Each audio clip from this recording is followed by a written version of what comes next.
Welcome to the WAN show, guys. It's August 16th, which is actually almost my birthday. I know you give zero cares about birthdays, and you had no idea that was coming, but... You know what? I actually did. Did you? Because the last time it was your birthday, I put it in my phone. Oh, good work. Okay. Well, it's my birthday, and my cat decided to help me celebrate by peeing on my motorcycle jacket. So if you had detected the smell of cat urine about me, then... No, actually. That is where it was coming from, not from this vulgar shirt. That would have been equally plausible. Yeah. So this shirt is my special treat for all the viewers there today who wanted to see me wearing this kind of a shirt. It's absolutely horrible. It's for an upcoming video where my character is just sort of a horrible person in general. But anyway, we've got some great topics for the WAN show. There's a new Witcher 3 trailer, which we're going to be definitely talking about. We've also got some exciting stuff. There's a ton of rumors about AMD's upcoming graphics cards, so we'll be shooting the breeze about that. Our special guest, remember guys, our special guests are powered by Razer Comms, so check out the, there, it's a little bit higher than usual. There's a lot of headroom here. Our special guests are powered by Razer Comms. You can download it here. It helps us out a great deal. It's a voice chat client optimized for gaming as opposed to for talking with your mother who lives in another country like Skype, so things like the game overlays or the overlays won't kill you and disrupt your gameplay, all that kind of good stuff. It's free. It's beta. Definitely. Yep. Can't emphasize that enough. For a lot of people have been saying, oh, Razer Comms isn't perfect. Yes, we know. It's not perfect. Razer knows. That's why it's called beta. I hope it's not like perpetually beta, like Gmail. Yeah. Do you remember how long Gmail was beta? And Minecraft. Yeah. Although they both worked... Like, Minecraft felt like a fully finished game. I think he was just like, no. No. I don't want to. Okay, but this is legitimately beta, so they're issuing patches like every few days. Anyway, guys, definitely try it out. Try it out with your gaming group. Use the bit.ly link here. It helps us out a whole heck of a lot. So our special guest this week is Ryan Shrout from PC Perspective, so we're going to be talking to him about AMD's new frame pacing driver, as well as maybe, you know, shooting the breeze about some of the rumors. It's always kind of iffy how much the media folks can say and can't say, because once they actually hear something officially, then it's kind of hard to talk about it, whereas if they're not the source and, you know, they don't know anything about it anyway, then it's a little bit easier there. So without further ado, intro time. Where's the intro? You have got to be kidding me. It's the exact same thing as last week. Yes, it is the exact same thing as last week. You would think that I would somehow predict that, but that is actually not what happens sometimes when these things do occur in such a way that I'm stalling for time, which should be obvious at this point. Was that not it? I think that this is it.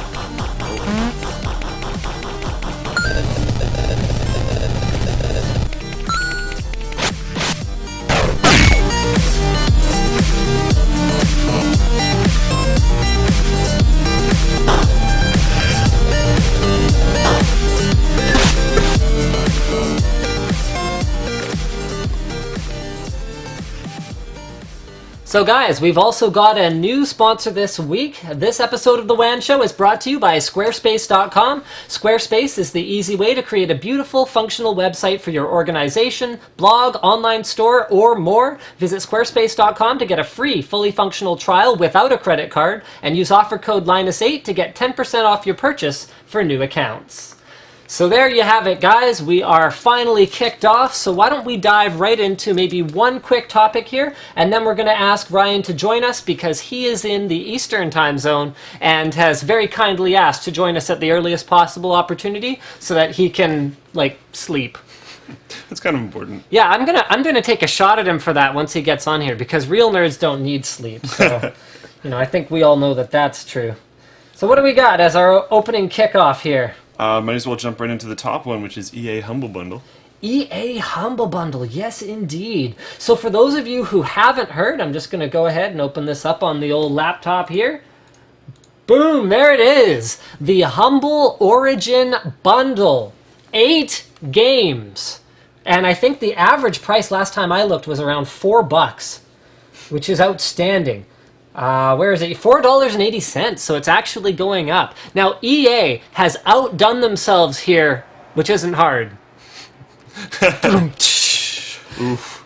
EA Still has taking shots. EA has outdone themselves here because normally the way Humble Bundle works is it's up to the person buying the bundle to decide how much money to allocate to the developer and then how much to allocate to Humble Bundle. You know, hey, thanks for doing this. You And guys a are great. charity. There's usually at least one charity tied in. EA has taken out the developer.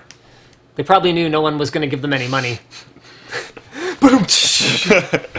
Oh, I'm sorry, EA. You guys are actually kind of awesome this time. So you've got the option to give some money to Humble Bundle, and then you have your choice of 5 outstanding charities, including Human Rights Campaign, WOTC, San Francisco AIDS Foundation, American Cancer Society, and American Red Cross. And you can allocate however much of the money you're paying to whoever you want in whatever proportion you want, which is just a really cool thing to do. They have sold over 1.1 million bundles and raised over $5.5 million for charity. And people that are crying about Origin, because it's the Humble Bundle, Origin Bundle. Yes. Oh, I think it's like 5 out of the 8 games come with Steam codes. Yes. So look at this. EA actually, I'm not even going to, this because it's not fair. They have gone the extra mile here. Most of the games are available on Steam. We usually wreck them, but give credit where credit's due. This is pretty freaking awesome. Yep, and it's funny. We had some comments on our forum. Hey guys, EA must have been watching your last live stream because you burned them for only contributing. I think it was $16,000 or something. Around there. You know what? They're giving away their games for charity this week. They're raising millions of dollars. So That's the way to do it. Good job. there we go. The first time we've ever applauded EA on this show. Seriously. Well, but we've applauded them ironically. But not seriously. This is serious applauding. Yeah. Good job, EA. There's been some problems with activating Origin codes and stuff like that, but they are. I was saving that for the punchline. Were you? Oh, sorry. Yeah, so Sims 3, there's been some issues. People haven't been able to activate it. There doesn't seem to be a clear answer whether it's related to region or Windows 8 or EA's pointing the finger back at Humble Bundle about why it's not working, and then Humble Bundle saying that they might be region specific. But then some people outside of the U.S. are activating them, so I don't know what's going on at all. But They are claiming to be working on it, and 5 of the games come with Steam codes, anyways. So we'll give them that. Anyway, you guys, so the games that you get are Dead Space, Burnout Paradise, The Ultimate Box, Crysis 2 Maximum Edition, Mirror's Edge, Dead Space 3, Medal of Honor, and if you pay more than the average price, you get Battlefield 3, The Sims 3, plus the starter pack, which I believe is 2 extra content packs. Okay. So absolutely outstanding. Without further ado, I would like to invite Mr. Ryan Shrout from PC Perspective to join us here on the WAN show. So we're making our call. Remember, guys, guests are powered by Razer Comms. Download Razer Comms. And let's add our guest lower third. Ryan gave us a fantastic number of options to choose from. Oh, hold on. Oh, I wonder if that's the thing. That happened before. There we go. Let's try making our call here. Okay, we're going to restart this really quick. We're also going to add our guest's lower third. So we have a special lower third for our guests now. Ryan gave us a fantastic choice of different options for us to use for his lower third. He sent us 2 pictures, both of which were this one. So that was a bit interesting. So speaking of the beta status of Razer Comms, we're going to go ahead and delete System 32, which is one of the helpful tips that was given to us here on Twitter to help us diagnose any kinds of system issues that we might be having. There you go. Thank you, Christian Mole, for giving us that great little tip there. You are truly a gentleman and a scholar. Ryan, are you there? Yeah, there you are. All right. So how's it going? How's the PC reviewing biz? It goes. It continues. It's a never-ending process, as you're aware. Some weeks more exciting than others, but I have a feeling that the rest of the year will be as exciting as the early part of the summer was.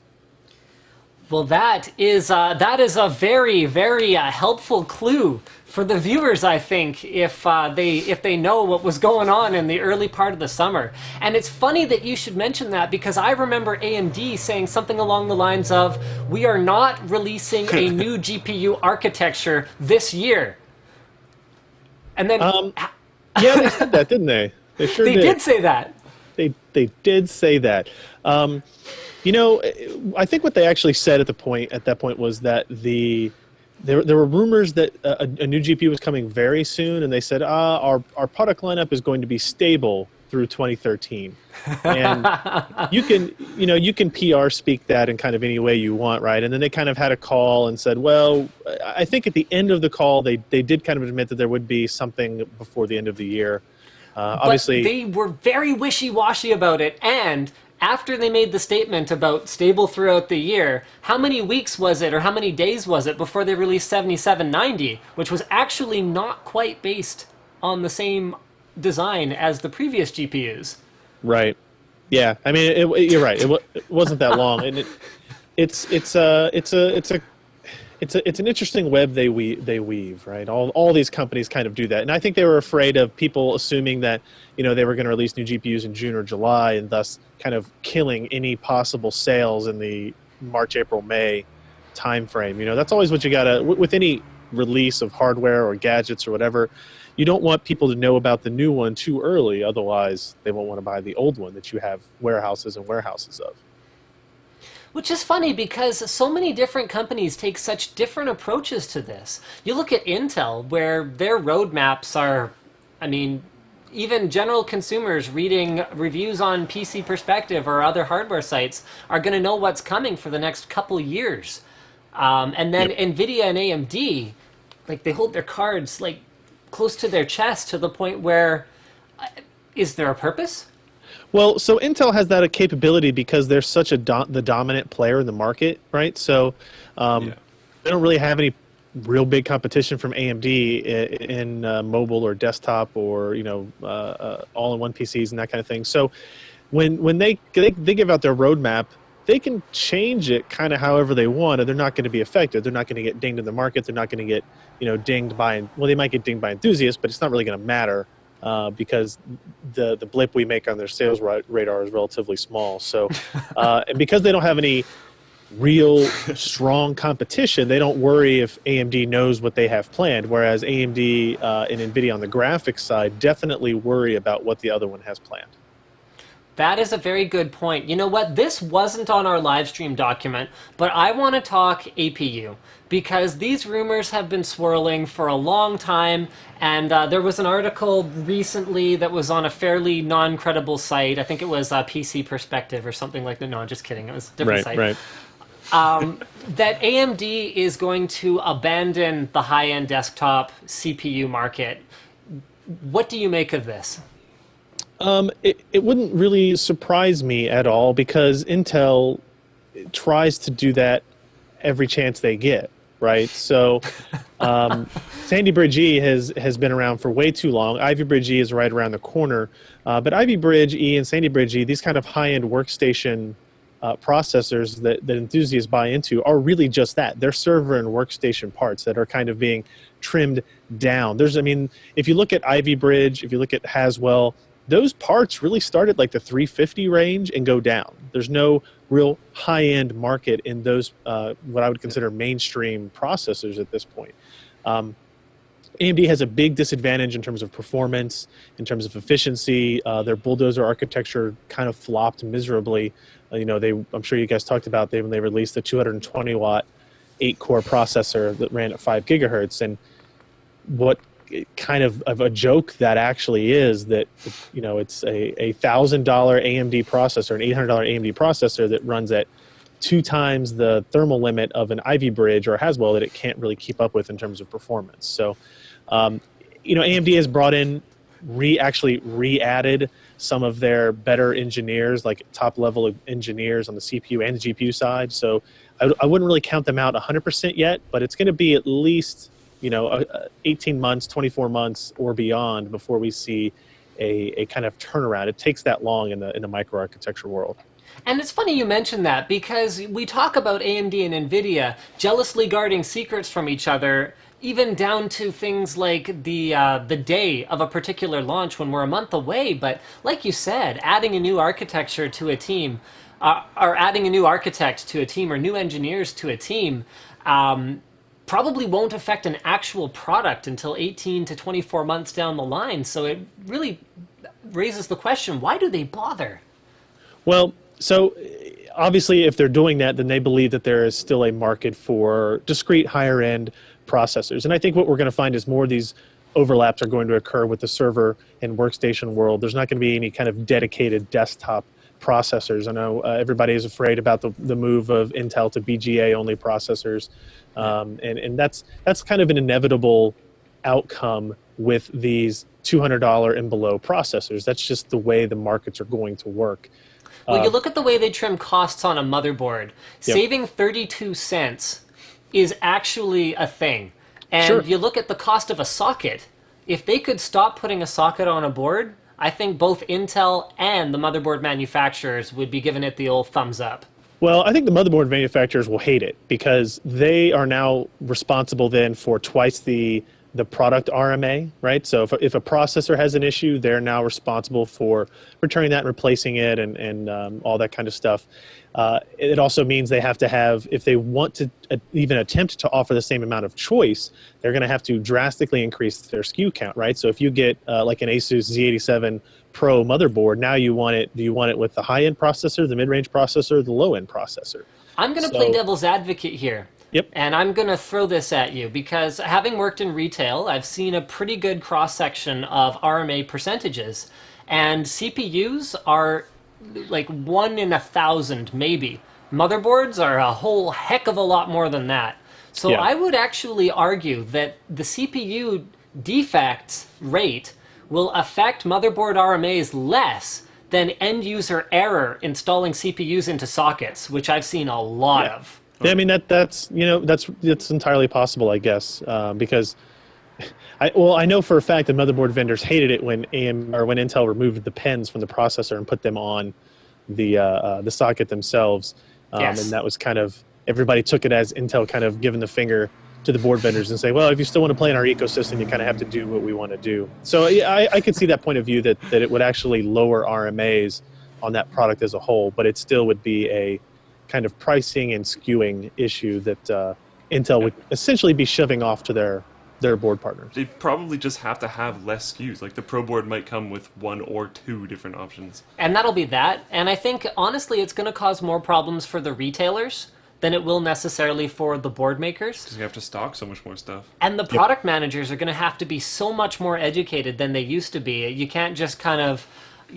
be a machine ordering every board, ordering every CPU, and then just kind of watching what customers buy and replenishing as needed. You'll have to actually make intelligent choices about, and at the product management level, both at the manufacturer and at the retailer, where they have to decide what the end user will probably want, because sometimes it's not that predictable. Yeah. Like, I'd put together bundles sometimes, sort of on a whim. Oh, I need to fill up like a 4th bundle spot, and then that would be the one that would sell, and I'd be floored. Unless it's like Sabertooth Z77 and 3570K, then you know that'll do well. Yes. And I mean, that's another argument for BGA, because if you paired a Sabertooth Z87 with a 4670K, I mean, Ryan, how many people do you think are buying a different CPU with that board? I honestly don't know. I would assume it's not that many, right? So the Intel kind of lineup is fairly modest as it is now in terms of what parts DIY guys are actually picking up, I'm sure. I think when this happens, you will see people leave the motherboard business that aren't giant players already. What do you think about that? I guess it's going to sound bad. I'm okay with that, right? Compare the number of motherboard manufacturers today to what there were 5-10 years ago. Let's go 10 years ago. And Soltec for life. Soltec, Soyo, DFI was a big player. All these guys that used to try to make enthusiast DIY parts, a lot of them are gone, and we're really kind of left with a handful: Asus, Gigabyte, MSI. You've got others like ASRock and EVGA that are still in there that are doing interesting things, but it's really down to a couple of main players. But it wouldn't surprise me now. Intel's gone essentially from that market. They're not building boards on their own anymore. that you would kind of really be left with like EV or Asus and Gigabyte. Maybe that's it, right? You just never know. Fascinating. So I'd like to take this opportunity for a moment to ask you guys to direct some Twitter questions to Ryan. We're going to do a Twitter blitz with him before he has to leave us. Again, he apparently has to sleep because he's weak, unlike the rest of us nerds. Yeah, I heard you bashing me earlier for that. Yes! It's not I'm the glad. sleep. It's not the sleep so much as it is. My wife would like to see me on Friday, I guess, is what it comes down to. Your wife actually wants to spend time with you? Yeah, I know it's Oh, kind of wow. different. It's kind of different, but you know, I do late shows on Wednesdays and late shows on Thursdays, and it's easier that way. So. Speaking of which, do take this time to pimp your podcast and anything else that you think people should definitely pay attention to you on. Twitter, guys, you need to follow Ryan on Twitter at PCPer. But Ryan, tell them a little bit about what you do if they don't already know. I just kind of came into this with that assumption. Sure. So PCPer.com is the website. We do hardware reviews of processors, motherboards, graphics cards. We do some laptops and some tablets and all that other hardware and gadgety type stuff. We've been doing this for a long time. I think I was talking on the phone with somebody. I've been doing this for over 13 years, almost 14 years now. Yeah, you're old, man. I am. Trust me. I'm 31, and I feel like I'm 51 when I see how many people move around in this industry as it is. But PCPer.com is the website. We do a lot of cool stuff there. We have our podcast, which you can get access to either the RSS or the videos or the audio files at pcper.com/podcast. We record that on Wednesday nights live as well. I think we have our own pcper.com/live channel too. So if anybody's interested, just go to pcper.com. We've got a schedule on the right-hand side for all of our live events, and then all of our reviews and articles are obviously throughout the website. In fact, that was how Ryan and I met. Was he invited me to be a guest on the PC Per podcast, which I would, of course, be happy to do again for you, man. So Cool. Definitely throwing that out there. He hasn't invited me back, though, since then. So I Is that why you throw that out? You're such a busy Yeah, guy. Bring me back. I just want more people to see my face everywhere on the internet. Please, Ryan. Well, see, here you don't even. I'm left to a caricature of myself in the middle of the screen. For what it's worth, it's really sexy. The artwork. I like the artwork with the coloring, with the green, and the kind of matches the site design. I don't know if that was on purpose, but I like that. My guy is awesome. It's actually Diesel the intern is the guy who does all of our graphics and all that cool stuff, and I think he did a fantastic job. It's definitely on purpose. That's an intense photo of me. That's from QuakeCon that I was at just a couple weeks ago. I think down in that's the Dallas. only still photo of him I have ever seen. No, there's one other one. Is there? Yeah. There are some funny ones going around. There's one from QuakeCon where I'm wearing flashing red Cooler Master Kanye West glasses, and there's a guy in a horse mask behind me. So look for that. Excellent. Oh, So man. speaking of Kanye West, let's talk about one of the big things that PC Per has been doing that has sort of rubbed people the wrong way. But unlike Kanye West, has caused some definite positive change in the industry. And of course, I want to talk about AMD's new frame pacing driver. Yeah. What do you want to know? It's much better. Thanks, man. So basically, here we go. This is one of the articles on PCPer.com. Guys, definitely check it out. If you search for Frame Rating Catalyst 13.8, if you could summarize this in a nutshell, give us kind of the story. What you found out, what you reported back to AMD, what they said to you, and what eventually came out as 13.8. So the drama has been going on for a long time, right? Where we discovered that Crossfire, From a llama. AMD's multi-GPU technology, has been producing some awkward results. Awkward is one way of putting it. Bad. They're bad results. You were getting much lower observed frame rates than what you would appear to be getting when you looked at benchmark numbers and fraps and in most reviews.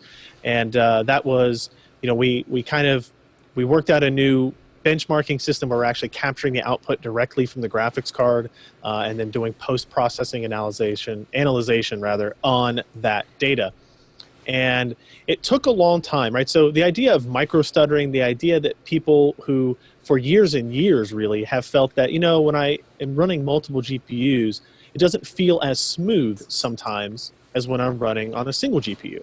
And that was almost as far as the analyzing got, because it was impossible to quantify it in any meaningful way, because when you ran your Fraps benchmarks, it looked fine. Yeah. Oh, sorry. There was, I mean, you went on any forum, and there was a dozen people saying this and a dozen people saying that, and no one agreed with anyone. Right, and everybody said, some people said, oh, I don't see it, and some people said, it's horrendous, I cannot play on an SLI or Crossfire system. And that went on basically since the reintroduction of multi-GPU into the world of PC enthusiasts. And so the advent of this, what we call frame rating, which is the ability to capture the output directly. I mean, the amount of data that this requires is tremendous. If we capture 2560 by 1440 at 60 hertz, essentially emulating a display, we're talking about 400 to 425 megabytes per second of write that we have to, get into a storage system to get raw data out of it. So, and sustainable. If you drop one frame, you have to throw the whole thing away, correct? Right. If you miss one frame, all of the data you did was wrong. So it took us a while to figure out the right hardware combination and software combination to get that to work. But we have done it. And what we did over several months and several articles was show here's where AMD is faulting. Their Crossfire is not balanced. It's not pacing the frames out in a comfortable way that makes the animation smooth on the screen. And AMD at first fought back about it. And then slowly, you know how you have like those 5 stages of acceptance, right? So you kind of move in and you're angry at first, and then you're denial. And you deny it, and they eventually accepted it, and they started work on a new driver. And this was not a minor task. They had to rewrite much of their Catalyst software stack in order to get this to work. So they spent a lot of time and they put a lot of effort into getting this fixed. And with the Catalyst 13.8 beta, they essentially have been able to, in my opinion, they haven't made it as good as what NVIDIA has done with their frame pacing, but it's close enough that for the very specific situations, I would consider Crossfire to be a fixed problem for AMD. I want to make sure I point out those specific situations are single monitor attachment. Oh, hold on, Ryan. We're dropping some frames on the stream here. Let's just see if it has to do with that. Sorry. So I think we're back now. It looks like we're not dropping any frames. And okay, here we go. Starting voice chat. And bringing Ryan back to the show. Oh, no. Well, we're trying to bring Ryan back to the show. Okay, let's go ahead and give this one more try here. Man, I love this show. Anything can happen. You never know what's gonna happen. In theory, we've got like news and we should be WGH live. What's gonna happen live? Yeah, like it could be absolutely anything. Oh, apparently, Ryan Shrout is calling me. Yo, dog. Hey, that sounds like a connection back again. All right. Okay, so let's go to mine and Ryan's conversation. Apparently, that's what we're gonna go to. Let's go to here we go. This. Okay, so you were telling us about how AMD's drivers basically were not up to snuff. The observed frame rate was much lower, and they pretty much rewrote a huge part of their Catalyst driver to release 13.8. And this is a graph from PCPer.com. Tell us about this. So what used to happen before 13.8 is that your frame rate is reported to Fraps would be different than we consider the observed frame rate. And the frame rate. Hold on. Audio quality is deciding that it hates its life here. We're not dropping any frames on the stream yet, but let's... Hold on. Oh, we're dropping frames. Yeah, okay, we're down. And we're back with reduced stream quality again, which is a most excellent thing. So Ryan, let's pick up where we left off. Tell us about this graph right here to my camera right. So what the graph used to tell us before the 13.8 driver is that there was a difference between what Fraps would see in terms of performance and what our observed frame rate would see in terms of performance. And our observed frame rate took things out that were we considered to call runt frames, frames that were too small to really matter, or dropped frames that obviously never show up on the screen. Well, Fraps sees things differently than what you do when you actually capture the video directly. So what 13.8 does, it implements something called frame pacing. When you have two GPUs, rather than immediately tell each GPU to render the next frame as soon as the next one's done, what you do is you watch what the pattern of frames are doing, how long it takes each frame to render, and you kind of adjust the time a little bit here and there. You maybe pause a little bit before you send the data from the game engine to the next, or for the next frame to the next GPU, so that you get an even distribution of frames, both being rendered and thus being displayed on the screen at the same time. And it's more of an art than a science, as it turns out, because there's so much that happens between the game engine, DirectX, the GPU driver, and then the GPU hardware itself. So it's kind of something that it took a long time for them to be able to get right, or close enough to right. Yeah. And as I was saying earlier, like the 13.8 driver is a big enough step forward that I'm comfortable saying that AMD has fixed it for single monitor configuration. So if you have a 1920 by 1080 screen or a 2560 by 1440 resolution monitor, and you have Crossfire 7970s or 7870s, or you have one of the 7990s, then I think that what AMD has done has improved things enough for me to start recommending those configurations again. I should also note it doesn't fix DX9 games. It only fixes DX10 and 11. That was more of a time issue for them, I guess. But DX9 games, we'll go ahead and give them the benefit of the doubt that those tend to be lower demanding on your graphics card. So, you know, if they had to put priority someplace, DX10 and 11 makes sense. Yeah, and it's not like that might come out when this isn't in beta anymore or something. That could be a future feature. I mean, with that said, Witcher 2 is DirectX 9. Yeah. So yeah, still pretty important, but like I said, like it still could come. The other thing that I think is worth noting is this does not improve Eyefinity configurations at all. So if you are a user that has a triple monitor setup for gaming, it's very likely then that you will also have a Crossfire configuration of some kind. And this current driver does not fix that. AMD has said that they're working on improving that and getting that fix addressed to those resolutions as well. But I don't have a timetable for it, and I don't really have a whole lot of confidence that they'll get that in place like before their next GPU launch even.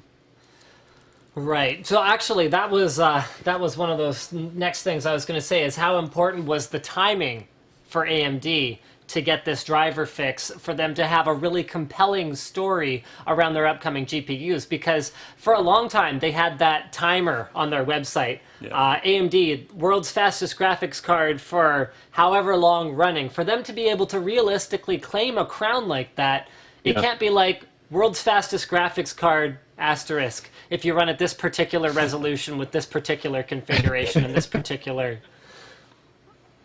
No, I mean, the issue I had with that claim, because the 7990 launched in the middle of all this kind of commotion, right? So when the 7990 came out, it obviously depends on Crossfire to function any better than a single Radii HD 7970.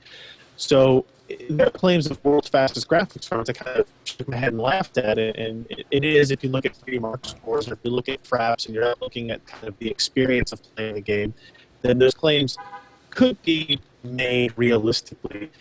But the truth is, it wasn't until this driver came out that I even think they had a realistic option of making that claim. But the world of reality and the world of public relations and marketing and advertising are very different. Not just in computer hardware, but in most of the things that we're involved with in our life. Right. So it didn't surprise me, although it did. I think they got a lot of flack for it in the online community and on forums and stuff like that from articles like mine that pointed out those flaws. All right, well, you sound like you're on auto-tune. Speaking of Kanye West again, because I think we're at the very limit of what our connection can sustain right now. I am very envious of you for even having the opportunity to pay however too much you're paying for 3030 fiber, because I think it's time for us to move in that direction. I guess we'll have to let you go because we apparently can't do voice and video at the same time right now, but thank you, Ryan. Once again, guys. Oh, sorry. Go ahead. Absolutely. And if you guys, we can try to get another week. It's not that big a deal once you get the internet figured out. And I'd love to come on and talk about these issues and more when we know more about next GPUs that are coming up and CPUs as well. All right, why don't we schedule you in tentatively for after AMD releases their new graphics cards? I'm really sorry to the viewers as well as you, Ryan, because I really had a few more topics that I wanted to touch on with you that I thought you were going to have some great contributions to. So once again, guys, Ryan from PC Per, who talks like a robot. You know. A little bit more cuts in there, but that was pretty good. Yeah, I know, right? Thanks, Ryan. Thanks. He really does sound like he's on auto-tune. Yeah. Okay, so hopefully this can hold. All right, hopefully Ryan's wife is okay with us taking up far too much of his time here tonight. And Can I just... yeah, nuke that. All right, so back to the regular show here, guys. I'm sorry we weren't able to do some of the Twitter questions for Ryan due to the technical difficulties with our internet connection. We're going to get in touch with our provider and see if we can get some kind of whitelist thing going on. Are we on a callback I'm list? scheduled on a callback, so I might be running at some point, but yeah. All right, so yeah, they don't like how much bandwidth we're eating right now. No. Let's jump into the dangers of online impersonation. Yeah, which I let's think do was this. an article by you, and this is awesome. This is freaking amazing. So this website is actually like a buddy of mine from the industry's website. I'm not going to name any names. He actually recently left the company he was at, and it's just like his personal site. And I really hope it loads for me. I'm just gonna stop. I'm just gonna shut my computer down. Apparently, we can't even load a website in addition to what we're streaming right now. Like, we are at the very limits of what our internet connection can do, which is phenomenally disappointing. If you can hold, I'm just gonna go around and turn off everything in the house. Yeah, just do it. Hit everything. There's another thing. Anyways, I'll let you deal with the doc. I'll be back in a second. All right, cool. So,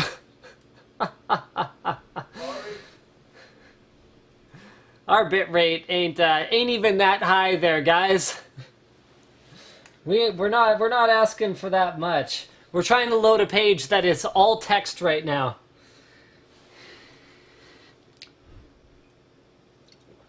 I'm gonna take a sip of water, calm my nerves.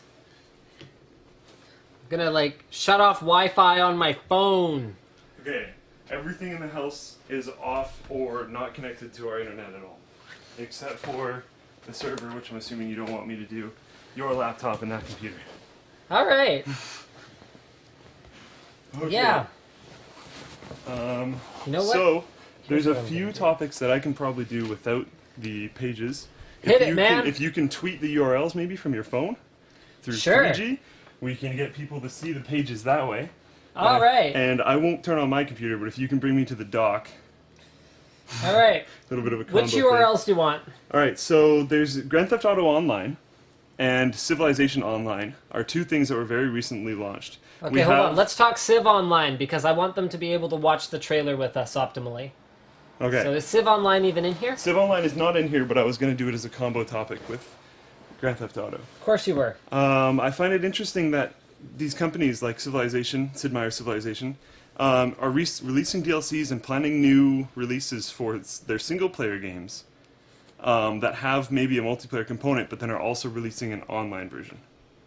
Like a non-numbered iteration online version of their game. So GTA 5 is coming out soon, but then all these announcements about GTA Online. It's just kind of weird. It's interesting market position. It looks very different. GTA Online is sandboxy like GTA 5, but there's a lot of you can make your own little like combat levels, and you can customize. Is it just combat levels? All right, here we go. 3G to the rescue. Oh, Boom. nice. And here it is, folks. So this is the GTA Online trailer, which looks absolutely amazing. Yep. I didn't even think about that. Sorry. Online. Rockstar Games is looking to bring the heart of the Grand Theft Auto experience to a living online world with multiple players. Just what you choose to do in that world is up to you. We're back at even lower quality. So there you go, guys. Back to the GTA trailer that we left off on here. Gonna try pressing that again. Rob a liquor store.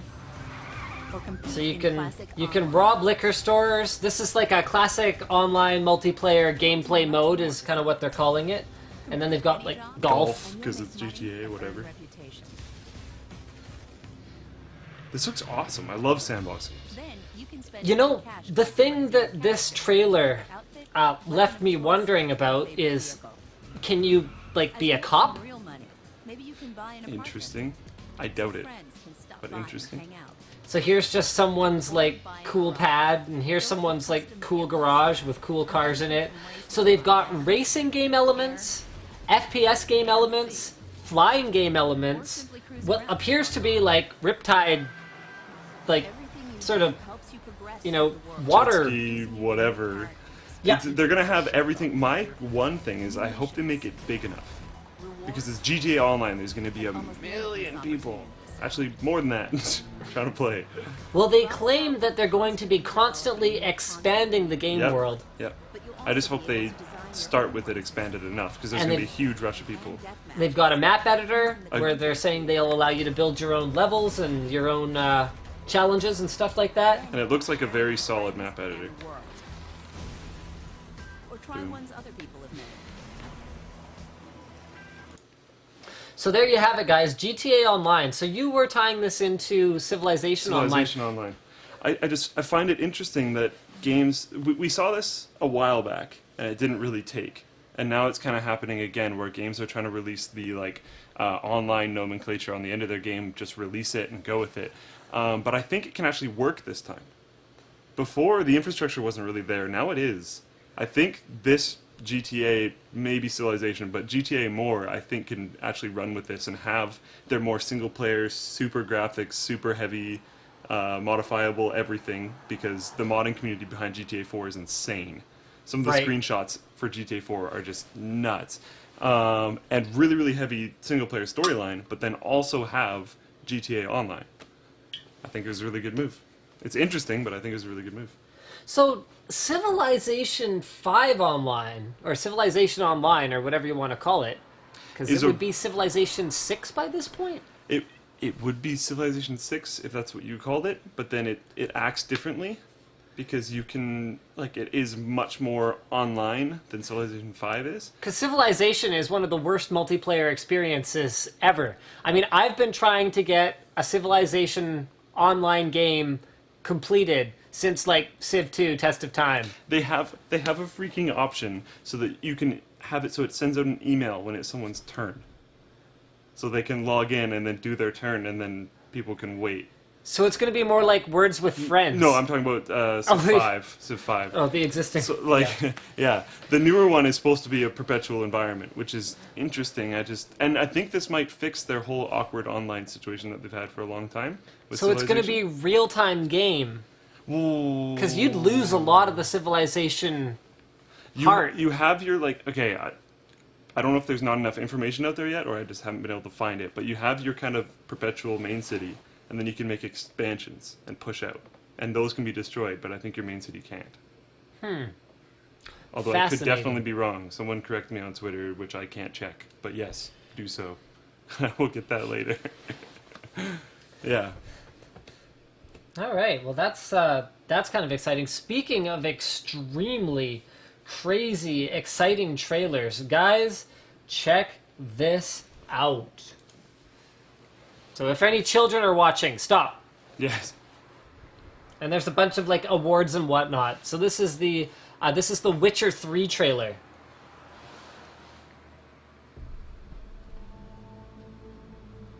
By order of the Emperor of Nilfgaard, for the murder of the wounded, looting... Okay, I gotta stop this for a second. Did you just call it Milfgard?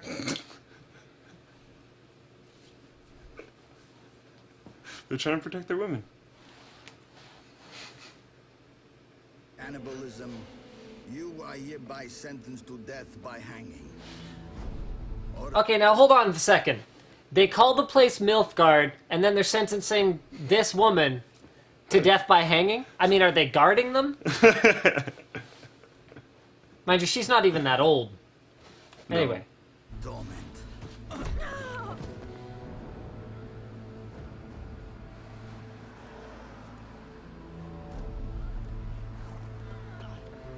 Don't meddle. Take the reward and let's go.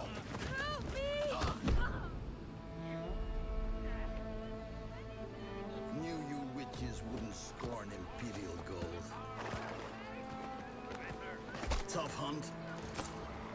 Tougher than yours, that's certain. Evil is evil. Lesser, greater, middling, makes no difference. Bring her down. Do it my way. You like that, you bitch? Get the hammer. Kick her teeth in. The degree is arbitrary, the definition's blurred. If I'm to choose between one evil and another, I'd rather not choose at all. Just make it quick, Geralt. What the?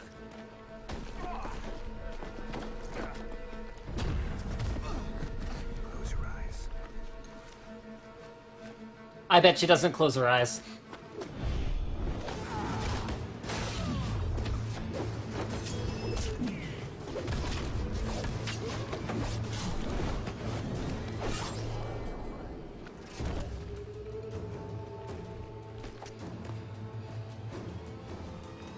What are you doing? Killing monsters. Alright, so that was kind of the punchline there. Killing monsters, and there's a big... And we're hopefully back, so, anyway, guys, our ISP says through Twitter that they are not throttling us. We have no idea what else it would be. However, we'll give them the benefit of the doubt. Maybe they're not. I don't know. But it looks an awful lot like that, because as soon as we start streaming up, our internet connection goes into the toilet and decides to... It works. It works, but... Just very poorly. Very, very, very slow. You guys saw what the symptoms looked like, so what would happen was Ryan's voice communication with us would get very garbled, but things are getting through until it screeches to a halt, so it really feels like whatever's being done is whatever. I really can't think of anything else that would cause something like this. Linus even started doing his laptop off 3G instead of our Wi-Fi, so the only computer in the entire house running off the internet was this desktop. So we'll have a look. Shaw is telling the people that tweet them about me being throttled that I should direct message them and they'll get it addressed. So I have direct messaged them. Hopefully they'll get it addressed. Hopefully we won't go down again. So let's just keep this rolling. So good trailer or bad trailer? The Witcher 3 Wild Hunt trailer. I think it was a good trailer. Okay. But that Do you depends on think what it's a you're good trailer? looking for. Because there was no in-game material whatsoever. That's why I said it depends on what you're looking for. Okay. There's a difference between an in-game trailer and a hype trailer. This was a hype trailer. I personally like in-game trailers more, but still appreciate hype trailers. I just wish they would have released an in-game trailer first. Because the Grand Theft Auto Online trailer pretty much sold that game to anyone who watched it. Yep. Whereas The Witcher 3... Because what's the difference between hype and selling the game? Like... It's still selling the game, though. But, okay. It's drawing interest to it. Now everyone knows, everyone's seen this video now. It's been around so much, it's been tweeted around so much. Now they're interested, now hopefully they'll get off their butts and release a gameplay trailer fast enough, and that will sell people. I mean, here's my problem, too. Like, I actually, I didn't play through a huge part of the campaign or anything, but I've got a few hours on Witcher 2. I've got, I think, around 5 or 6 hours on Witcher 1. Like, I played through some. They didn't suck me in at all. And that trailer looked absolutely nothing like Witcher gameplay. Yeah. Nothing. What I liked about Witcher 1 was the insane amount of customization and stuff and the insane amount of things that you had to do depending on who you were fighting. But didn't find the rest of it very engaging, so didn't keep playing. I could tell that it was a good game, I just wanted to do other things. And then Witcher 2, I got to this like port city and was just like, what do I do? This isn't sandbox enough that I can do anything I want, but then it's not straight line enough that I have no idea what I'm supposed to be doing right now. Which was, I don't know, I could have looked it up, but I was like, man, I'm just gonna go do other stuff. Right. So I don't know. I guess we'll see. But I mean, from my perspective, as much as I enjoy watching these cinematic trailers, like the Dead Island trailer, Oh my goodness. that was awesome. But that's the point of hype trailers. Like, hype trailers are still interesting. It's Like I just, still remember that. yeah. Never was even tempted for a second to buy the game, especially like- once I heard how terrible it was. You're talking about the super slow-mo one where everything's going backwards and The zombies. There's the daughter and she flies out the window. Yeah. Yeah. Outstanding So trailer. good. That's one of the few trailers that I remember the whole thing of. Never bought the game, never played it. But the thing is, they have to continue it. You have to roll off of a hype trailer. So you release a hype trailer, then you have to release other stuff. Release like a little bit of gameplay. Like Battlefield. They released some hype stuff, and then they released the like 14 minutes of gameplay or whatever it was. Okay. That was smart. That was Battlefield 4. So good timing would be Gamescom Good. to actually that would release be great the timing. gameplay. That would be perfect. If they do that, that would be like a very, very good transition. I hope they do that. Okay. So that'd probably be about the right time for that. CD Projekt's an awesome company. CD Projekt Red is just great, so I hope they do it. All right, so let's move into our next topic, which is Google blocks the Windows Phone YouTube app. So Google is claiming that Microsoft didn't follow their guidelines. Their guidelines sounded pretty douchebaggy to me. Yeah. Yep. So I actually didn't really like The Verge's coverage of this particular thing. However, here's the link to TheVerge.com. Google blocks Microsoft's new YouTube Windows Phone app. So here's the basic story. Google has said we're not going to build a YouTube app for Windows Phone 8. Okay, so Microsoft's all like, okay, well we'll make one We'll do it. Yeah. at our own expense. Just give us, access to the API. Let us do these things. So then Microsoft released one that was actually pretty excellent. There wasn't very many errors with it until Google dropped the. Well, hold on. No, Google made them pull the first one first. Okay, so Yeah. okay, yeah. So Microsoft broke a couple of Google's rules. So it allowed downloading videos, Okay. and it also didn't display any ads. Okay. So Google wasn't super thrilled about that. Not and surprising. they're all like, well, no, stop that. And we need you guys to integrate support for ads, and you need to remove that functionality where people can download videos. So Microsoft was all like, okay, back to the drawing board. We're going to go ahead and do those things, and hey, we're going to add the functionality to upload videos while we're at it.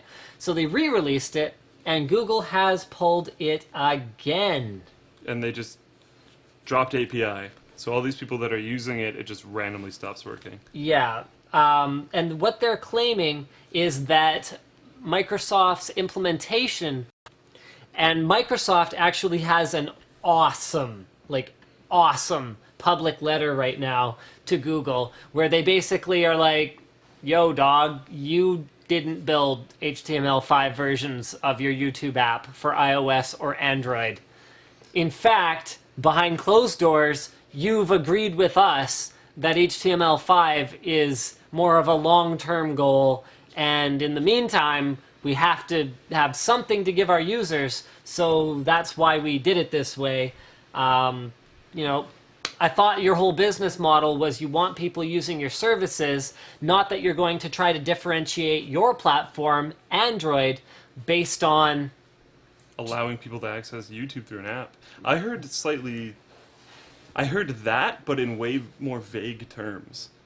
Which is, it's interesting to hear that part. Was that in a different article? that was in Microsoft's open letter. Like just Microsoft's open letter. Okay, cool. Because I heard just statements of Google being like, "Oh, you didn't follow our guidelines for the back end." That's what I heard. Not you had to make it HTML5. That's really interesting. Oh no, their letter is fantastic. I absolutely love it. Let me just pull up a link. Yeah, Microsoft is hoping that a public message detailing the injustices. Here it is. They call it the limits of Google's openness.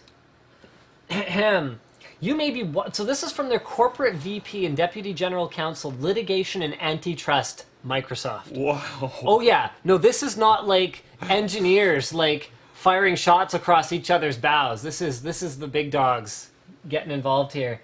So this gives the whole history of what went on, and also says Google raises concerns about their branding. The funny thing about this point is we've been using the same branding since 2010 for an inferior YouTube app. Now that we have an app that gives users a fuller YouTube experience, all of a sudden they object to the branding. Finally, Google cites a degraded experience. Since 2010, Google has been permitting a way worse one. And reviews of our new app are unanimous that the experience is much improved. We're committed to continuing to make adjustments. If Google were truly concerned about a degraded experience, it would allow our users to access the new YouTube app that they love. We think it's clear that Google just doesn't want Windows Phone users to have the same experience as Apple and Android users. The statement from before where they're questioning Google's openness, that's very interesting because you know their like 20% campaign that they had going on? Are we dropped? Apparently we're not down. I can still hear us. Okay, so what I was going to talk about... Apparently we're a podcast now. That sounds good to me. Google's 20% thing, where they would let employees spend one day of their week working on side projects, whatever they want to do. And then there was the Google Labs project, where you could see all these little random side projects, and some of them turned into big things. Like there was, I think Google Plus started as one of the lab projects, I believe. I'm not entirely sure. It says that we're streaming, however, we dropped frames immediately. So we're back potentially at 240p. We've got people asking all kinds of inane questions on Twitch chat. No, we're not uploading videos right now, separately on the connection, because we aren't stupid. And yeah, definitely not. I individually went around the entire office and shut off everything. Like, every computer in the house is off. Even my laptop is tethered to my phone at, of course, a much higher expense than a landline, which should in theory be giving me a reasonably decent connection. Alright, so we're back at 240p. Boom. Let's, 2013, here we come. Yeah, I know, right? What were we even talking about? I had segued us into Google changing their whole idea, because for the longest point in time, Google was this super open company. Yes. That shared everything with everyone, tried to make everything free. Who's here? Probably B-roll. Okay. Shared everything with everyone, tried to make everything free, and was just making all this money but giving everything out, which was interesting, cool, and it worked. And then now they seem to be battening down the hatches, closing everything down, and just totally not being the nice, open, nice in big quotes there, program or company that we've known them for.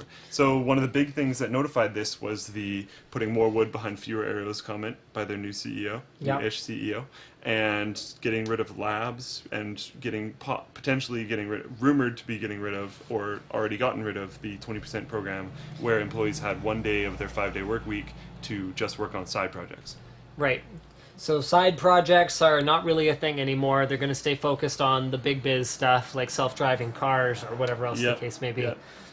Put all their employees behind it and work 5 days a week on that, and maybe not really help a lot of people like Microsoft to develop their own app.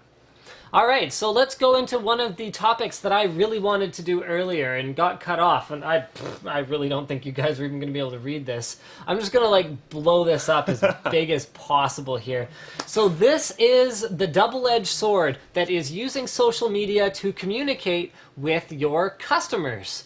So Bruna Payne tweets at United Airlines. Note the misspelling there. The United Airlines staff at Gate C8 in the airport, whatever that is, are a complete disrespect. Hashtag news. That just goes along so well with this profile picture right here. They are a complete disrespect. So let's go ahead and move down. United Airlines says, count your blessings. At JFK, they throw knives. To which Bruno replies, "Is that supposed to be funny?" At JetBlue, for one, takes tweets regarding their company serious. Might want to take some tips. No, it's a very serious warning. We accidentally hired bounty hunters to run that desk, and now we can't stop them. Michael tweets, "For those following, I'm still stuck at Buffalo at United Airlines. Thanks for trying to fight the weather. You're doing well. Here at United Airlines, we strive to not let a little thing like the fury of God prevent us from delivering tolerable service. Yes, they're horrible in my experience, and I avoid them if possible. In our defense, it says on our website that we do not carry the equipment on domestic flights to cater to nerds.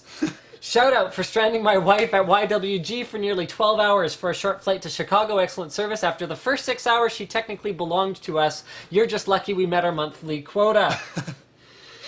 So this is amazing. So this is just a completely fake parody airline account. So this guy found out that for months angry customers had been tweeting it, and says, "God has given me a great, beautiful funnel through which angry people flow in the worst possible mood. This is comedy gold. I absolutely loved it." What is the recourse for someone like United Airlines? How do they prevent this from happening? You have to go through the very few amount of tools that are even available to you, one of which is the official little checkmark thing. But you can't even apply for that. Really? I can't even, yes, verified by Twitter is not an application process. They have to reach out to you. So I can't even apply. So if someone else made @LinusTick, for example, on Twitter, I'm sure there's going to be a dozen of them now. But if someone made @LinusTick on Twitter, there's nothing I can do to redirect people to the correct Twitter account. You use your same photo, same background. It's way too easy. It's way too easy. I find it hilarious, but it's also worrisome at the same time. Now that you brought up like the possibility of Linus Tick. Yep. So I mean, this is, and I mean, I think this is something that everyone needs to be aware of. I mean, I wish Twitter would take account takedowns more seriously. It is extreme. Like I tried to take over @Linus Tech Tips or @Linus Sebastian or something like that, where it was an obvious Twitter account squatter. And they basically said, no, nothing we can do. So I don't even know what United Airlines' recourse would be because, I mean, they're United Airlines, so they're Huge. kind of a big deal. Yeah. So there might be something they can do about it, but it's not in Twitter's terms of service to deal with something like that. So I think Twitter needs to be aware of this. I think companies need to be aware of this and almost need to keep an eye out proactively for companies that are impersonating them. And I think customers need to be aware of this because just because you're tweeting someone who might look like they represent the company that mistreated you or didn't mistreat you or whatever happened, that doesn't mean that that's what's going on. Nope. And there's a Linus Twit. There's a @Linus Twit. Oh, that doesn't even look new. No, I don't think it is actually. @Linus Twit. It's like Korean or something. Awesome. But yeah, like, there's not a lot they can do. And even, okay, if they get the account closed, look how much damage has been done already. And then there's probably going to be more. I don't know. Were we actually online when we talked about the Call of Duty Ghosts trailer? I have no idea. I don't know anymore either. I think we were. Alright, so I'm going to load up this other article here. This is pretty crazy. So this is like crazy as balls. A high-end flip phone? Go ahead. So this was posted by No Trouble on the forum. The original source is Engadget. Let me find my notes here real quick. So Sorry. it features a micro SD slot, 2 SIM cards, which is cool. Maybe it's going to be destined for China, or maybe it'll be somewhere else entirely. It's Android 4.1 bound on a 1.2 gigahertz quad-core CPU, and the outer screen has 3 touchscreen buttons on it. It's a flip phone. Even the article that he links, or his article, I think, actually, not even the article that he links. Yeah, no, his post is asking, is this regression or progression? Like, are we going backwards? Are we going forwards? Like, it's not very clear on this one. All right. Okay, so hold on. So two 3.3-inch 320 by 480 touch displays, which is Because actually there's- not a bad pixel density. Nope, and so there's one when it's closed, Yeah. which is kind of weird for a flip phone, Yeah. and then there's one when it's open, so you have access to the full keyboard. 5 megapixel rear camera, so it's not great, but not terrible. It's certainly not 14 megapixel. Okay, so it's not a high-end phone, but it's certainly much higher end than other flip phones. Now, I'm going to be honest with you guys. I can probably type as quickly on a number pad, like a tactile number pad, as I can on a touchscreen keyboard. Predictive text got a lot better after the initial sort of like, okay, well, I pressed it 3 times for O and Yeah. 2 times for L. Yeah, and- I can't remember what it's called, but there's that one predictive text algorithm that everyone started using right before smartphones came out. Q9, T9. T9. Yeah, That's T9. Pretty good. It's pretty darn good. Like, Yeah. it's pretty fast. Yeah. And, I mean, there's something to be said for tactile buttons, particularly old people. My dad, no interest in a smartphone. No interest. And when his phone dies, he's going to have to buy something. So what does he buy? So there you go, the Hennessy. Quad-core CPU, you know, Wi-Fi, Bluetooth, GPS, all that stuff that you'd expect. And, It's just, my most interesting question is the exact same question as the guy that posted on our forum. Is this really going forwards? It's like, or did Samsung just go, you know what, though? When we were over in Taiwan, what did you notice? Everyone uses a flip. Everyone uses a flip phone, that's a very good point. And maybe it's a cost thing, maybe it's not. I mean, maybe the positioning here is premium flip. Is this baby's first smartphone, so to speak? Right.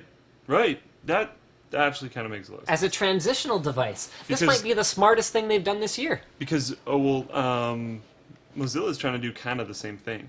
Very cheap, but smartphone. And you know what? Maybe this is a response to that. Maybe this is just them observing the market themselves. It's not a terrible idea. It's just kind of weird. It's very weird. I like it. I do too. I've Again, changed my mind since we started talking about this. It's, I still don't know if... See, a big part of the problem is that we're in North America. Yes. I think it'll do a lot better kind of everywhere else. Yeah, other I mean, than- here the expectation is for, you know, a couple $100 so I can save up, you know, my month of, you know, spares money this month and I can get a phone on contract that's top of the freaking line. Not even sometimes. Sometimes you can get top-line phones for $0. Like, Whereas you look at other markets, like South America is a great example, where they'll look at something like, you know, an iPhone 5 and just be like, oh my gosh, do you have any idea how much that... Not only do they make less money, but because of the import taxes and all of the tariffs that exist down Yeah. there, you're paying well over $1,000 up so front much. for And a then there's a flagship. contract, and then there's blah, blah, blah, blah, blah, and you have to pay so much more because you're paying for all the extra features. And, So the used phone market there is huge. yeah. And then something like this could be potentially a big deal there. Yeah, it's interesting. Something to jump into, which isn't necessarily directly related at all, but I did want to talk about, is Geek Squad stealing naked photos again and leaking them online again. All right. Do we So- get to see the naked photos here? I kind of hope not. Yeah, me too. Are they of Geek Squad technicians? No. Because then Geek Squad should do a calendar. A sexy calendar. That would actually probably do pretty well. That would be a great PR stunt. That's really not a bad idea. Linus Media Group should do a sexy Oh calendar. my god. It would just be all you. Just a motherboard. It's like, Yeah. Wearing nothing but an Oculus Rift.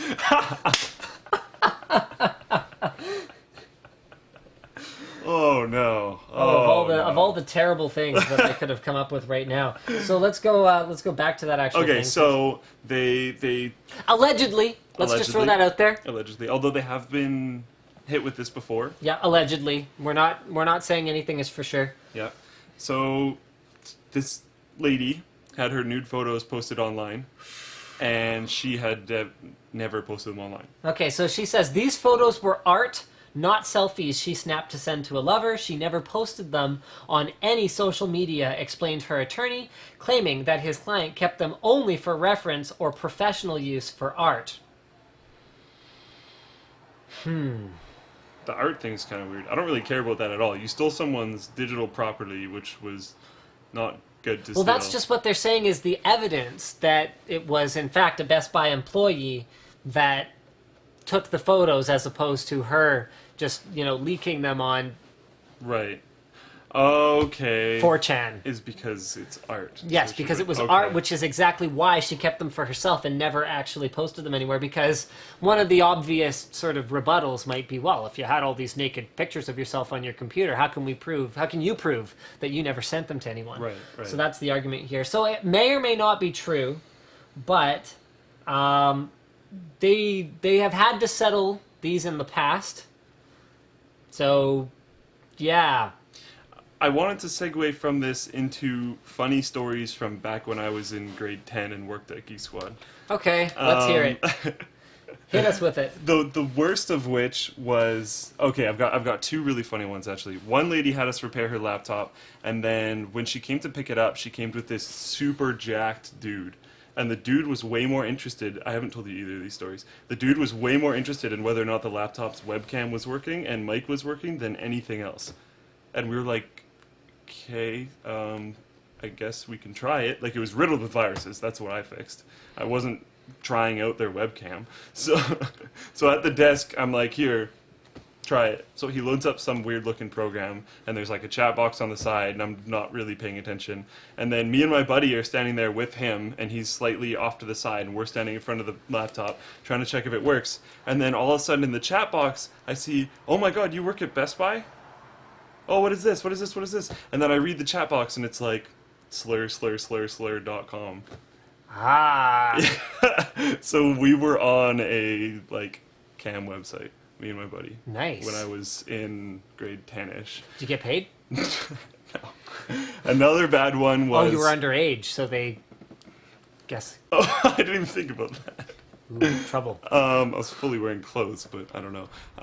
We had converted That's a from shame. being in like a back hall to having a more open office style where people could see through the window into all the computers. Right. And so you plug in computers and you work on them for a bit, and then you have to go help people at the desk. So people can see through the window thing, right?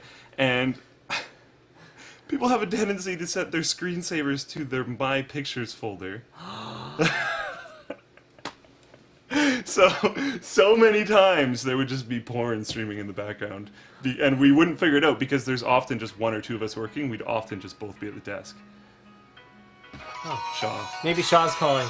Okay, so I think the conclusion that we can draw here is that as much as Best Buy can have whatever policies they have in place, there's not really a whole lot they can do about deviant employees. So, when people have unfettered access to other people's computers, if they're bad people, they might snoop around on the hard drive. And the other thing that there's nothing that they can do about is sheer customer stupidity. And let's face it, if you're bringing your computer to Best Buy to be fixed, you might not necessarily be the most technically apt kind of person. In fact, the article that we linked to in the live stream doc, which will be available under the video description, pointed out that, well, they should have had these pictures in an encrypted folder, preferably on another drive, blah, blah, blah, etc., etc., etc. But, you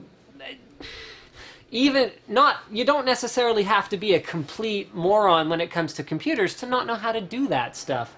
So there's a whole bunch of factors that are going on here, and I think it's a little bit more complicated necessarily than one individual's lawsuit might be. So allegedly, sort of accused, blah, blah, blah, all of that stuff. We don't know what happened here, but there's certainly potential for things to happen, as Slick was saying, that are not necessarily the fault of the employees.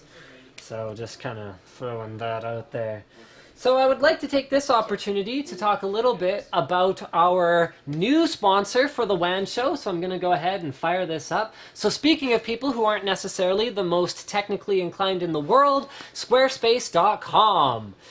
They are officially powering the WAN show as of, it was supposed to be last week, but we had some stream issues and we ended up sort of not being able to do our mid-roll integration for them, so we saved it until this week. But what Squarespace.com allows you to do, if you're not familiar with it already, is to create a website to display your web store, photography portfolio, although if you want to go ahead and accuse Best Buy of, letting your portfolio letting other customers have access to your portfolio or whatever the case may be, then I wouldn't recommend putting it on Squarespace, because the idea is that it would be publicly visible, or you can create a personal blog. So basically it's kind of like GeoCities, but updated for 2013. So the designs are not ugly.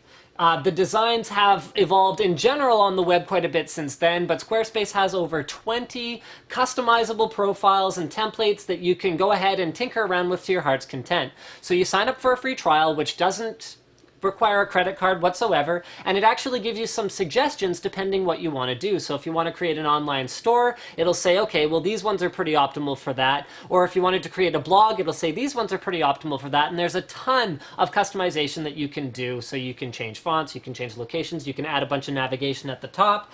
They've got 24/7 tech supports, and our audience will probably also like that in addition to the drag and drop interface that allows you to kind of go, oh, well, okay, I'm going to merchandise an item, just kind of drag and drop a picture in there, add a price, add a on sale price, and then it's pretty much ready to go. You can actually use the advanced tab or the developer mode tab to dink around with the CSS and HTML. So it's not just for non-techies. It starts at $8 a month and includes scalable hosting if traffic turns out to be much better than you expected. And if you use offer code Linus8, you can save 10% on your first purchase with a new account. So thanks Squarespace for your support of the WAN show, and we're really excited to keep working with you guys, because so far my mom's actually been trying to get a website going on it, and they've been pretty easy to use. She's actually at the cabin right now, so she hasn't worked on it in the last I think 5 days, but I am outright refusing to help her. And I'm telling her that I want her to go through Squarespace's tech support, because to me that is the ultimate acid test. If they can handle her, they can handle pretty much anything. Because her question was, because when you buy a year, they throw in a domain for free. So her question was, what is a domain? So that should give you some idea of my mom's sort of technical level when it comes to the interwebs and all of those related things. So speaking of the interwebs, Cisco, the company that powers a whole lot of the interwebs, slashed 4,000 staff in spite of turning, oh boy, in spite of recording record results for the quarter. So it really sort of raises the question, what is going on over there? So they recently shed Linksys for not being profitable enough, not contributing enough to their bottom line, or basically looking bad on their balance sheet. They have, wow, they slashed 4,000 jobs. I mean, think about that. You went to high school with probably anywhere from a couple hundred to 500 people, depending on the size of your high school. So that's about like them slashing your entire graduating class times probably anywhere from about 8 to 20. Unbelievable. So what do they have to say about this? In the past 2 years, we have managed the business with discipline and focus to execute on the portfolio investments and operational efficiency opportunities that we see in fiscal year 2014. We are rebalancing our resources with a workforce reduction which will impact 5% of our global workforce. Now, as someone who runs their own business these days, I can definitely sympathize with the seemingly uncontrollable cost that is human resources. Something that a lot of people don't know is that the amount that you get on your paycheck in your bank account, so yes, Uncle Sam or, you know, Mr. Harper or whoever it is that represents your taxman in your country is definitely taking a cut, but there's also a lot of stuff that goes on behind the scenes. So let's say theoretically I had an employee at Linus Media Group that cost that's wage was $10 an hour. I'm paying anywhere from around $12.50 to $13.50 an hour, and we don't even have medical plan yet. Remember, this is Canada, so when we don't have a medical plan, that doesn't mean you're completely boned.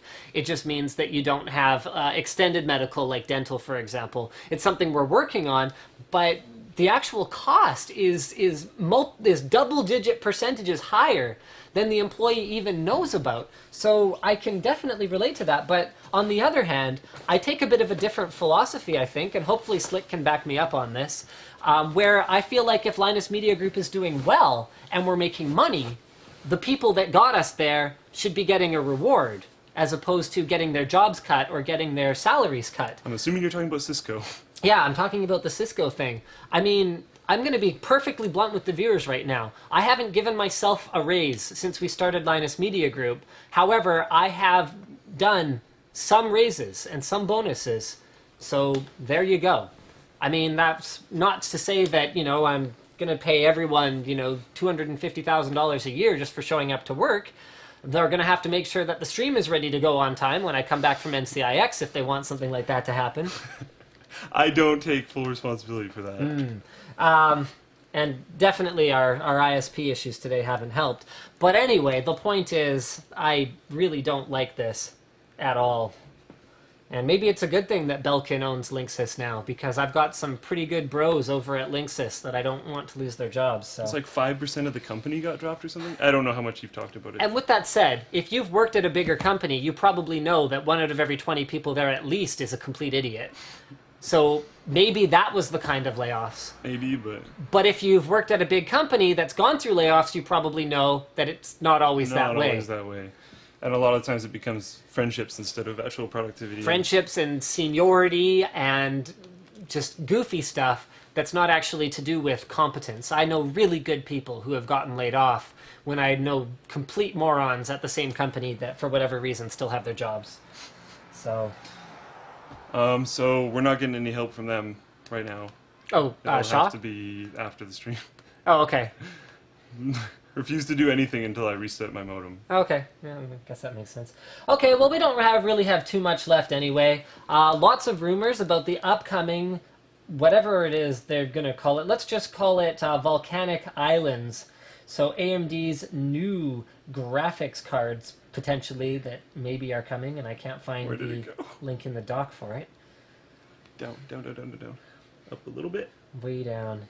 A little tiny bit. There it is. Yeah. All right, it's one of those stupid ones where the header is on a different line than the other thing. Mine.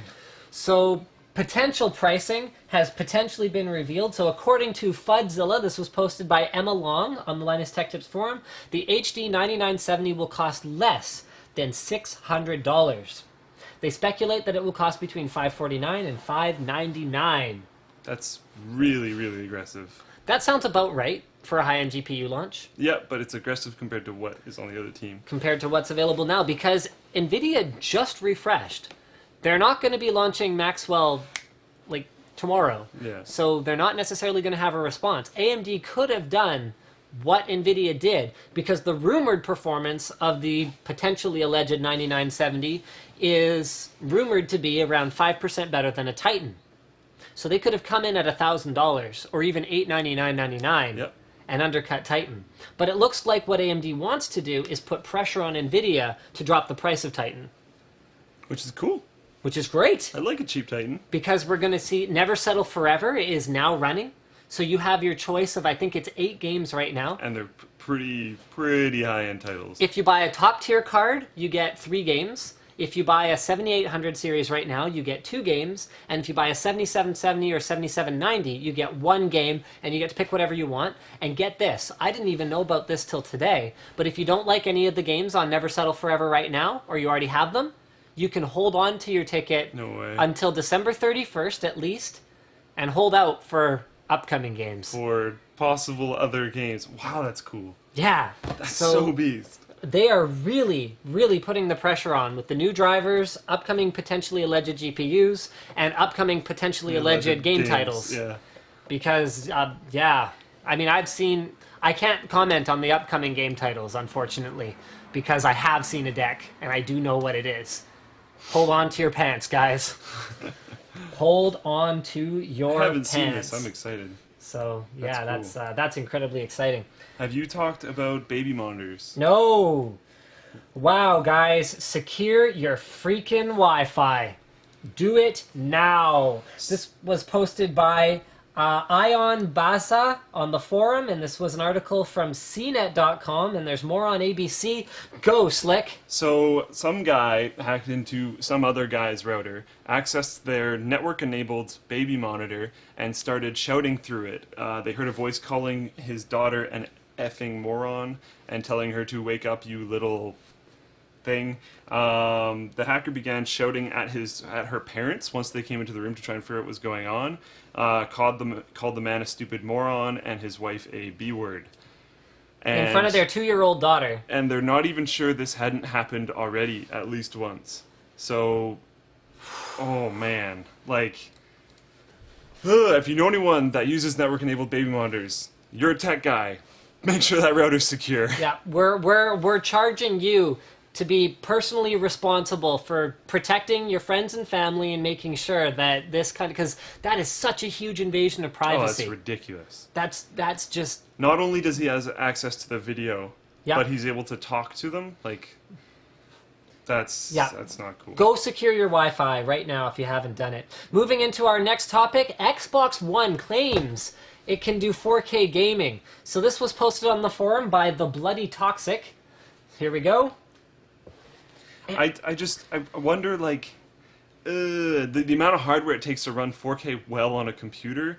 Like, Okay. what frame rates is this running at? Here's the quote. There's no hardware restriction there at all. So in theory, the Xbox One could support 2K or perhaps even 4K gaming if there's content for it at those resolutions.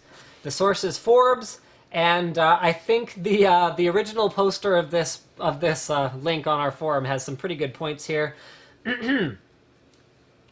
I have two main reasons why this is just stupid and why it's basically just a lie. This is quoting The Bloody Toxic. 1. Two dual Titans in 4K barely are able to throw 60 FPS at a screen with medium settings on modern games. We're not even talking next-gen games. Number 2, the Xbox One has 1.4 HDMI output, which means 4K is going to be at 30 hertz. However, I think the first one is probably the most valid because there was no way you were going to be pushing more than 30 FPS No. anyway. No. So, yeah. I mean, they've had a pretty good run of good press going lately. And the Kinect thing, I don't know if you've talked about that. We haven't talked about that yet. Okay. So Kinect is no longer required to run. Which is really good. Like, good job. And then you do this. Like, what are you saying? You're just confusing people. It's not true. You're just confusing people. Xbox One is not suitable for 4K gaming. Mark my words. 4K gaming is coming to PC now.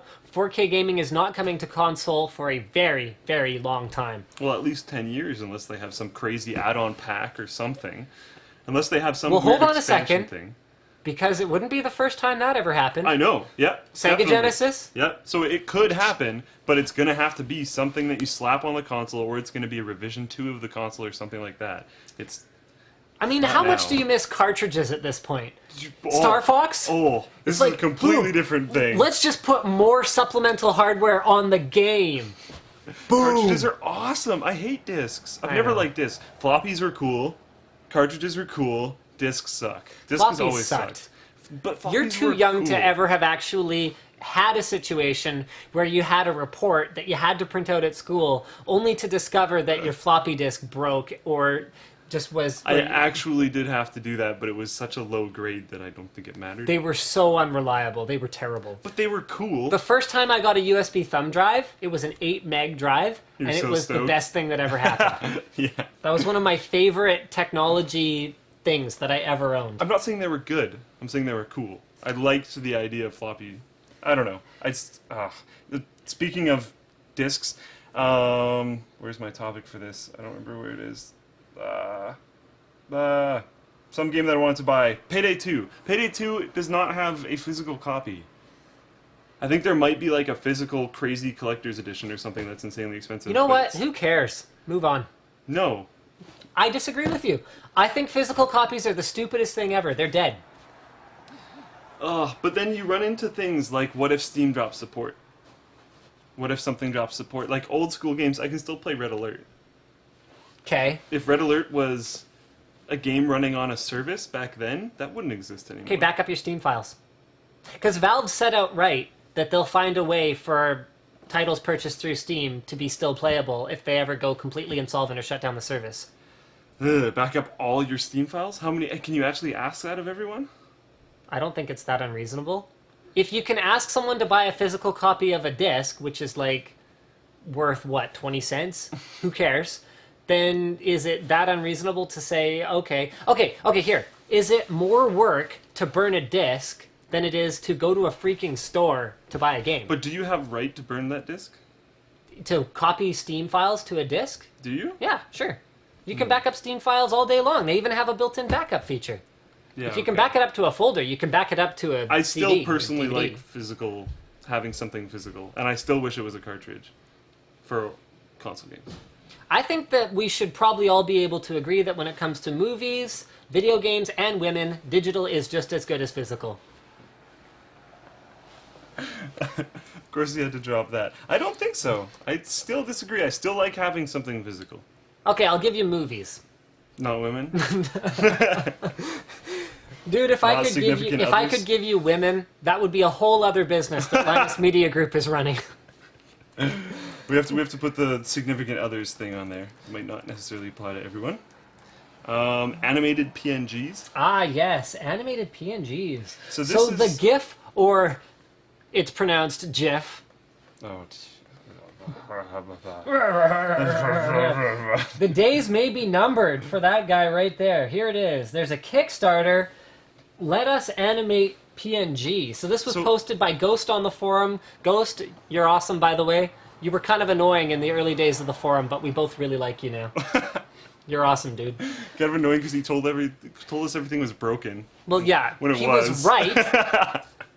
I think he even stopped coming to the forum at some point He outright. came back when we fixed it. I'm glad he came back, because I like him. Anyways, so you can view a demo of the difference between a GIF. Why don't we play it?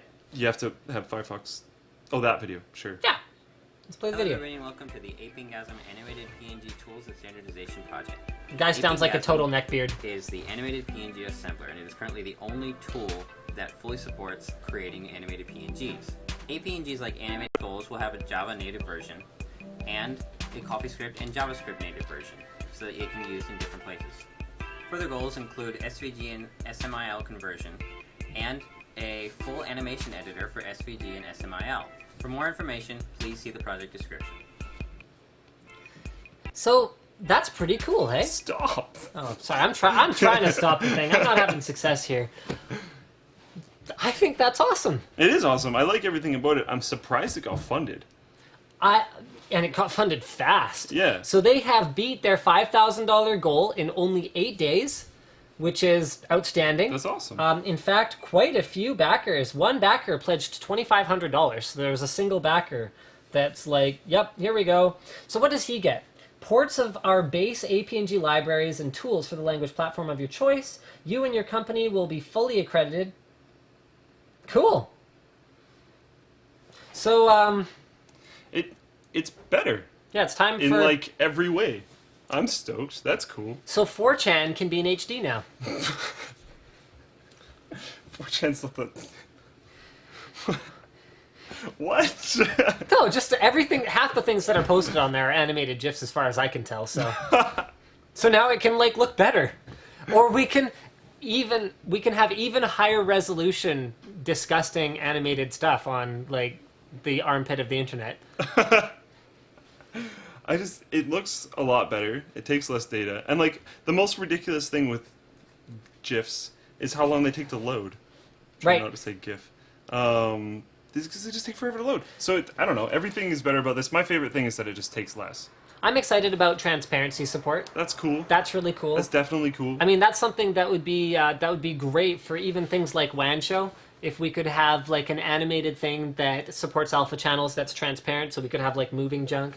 I mean, We're going to go back to, like... XSplit's gonna have to, step things up a little bit too, but We're going to have to go back to, like, 90s level internet web pages.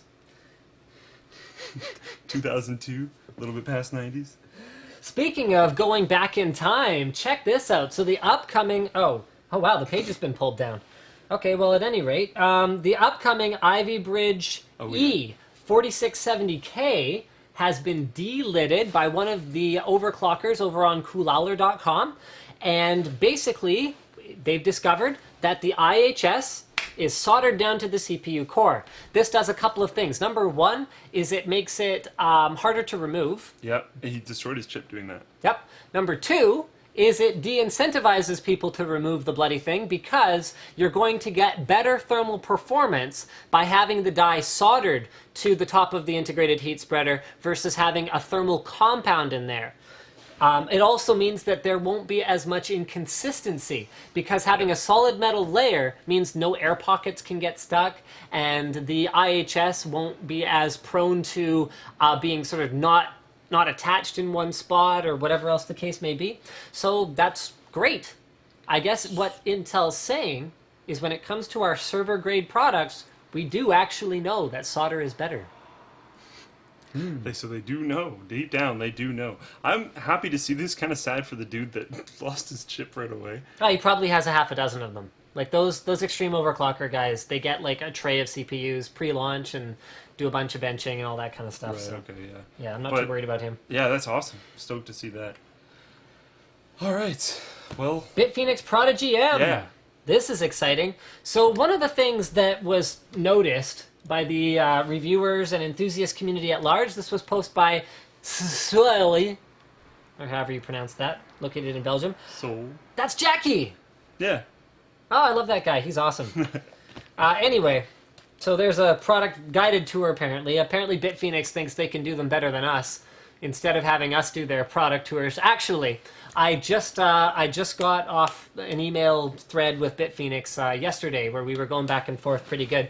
We are going to be getting samples of pretty much every upcoming Bitfenix thing, so we will be bringing you guys more Bitfenix videos. So that's a new development that I don't Okay. think Slick knew about yet. Did not.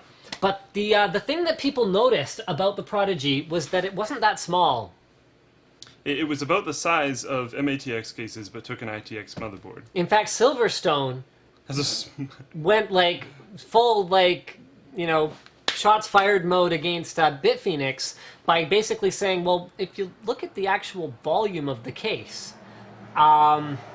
we have like MATX cases that are smaller than this that like fit hardware pretty well too. So what they've done is they have completely rearranged the interior in order to accommodate an MATX board. So they no longer have the flat mounting idea that they had for the ITX board. It's, again, a vertically mounted motherboard. Okay, I'm gonna just like zoom in as far as I possibly can here. 240p! Yeah! Alright! Okay, so there you go. You can kind of see it now.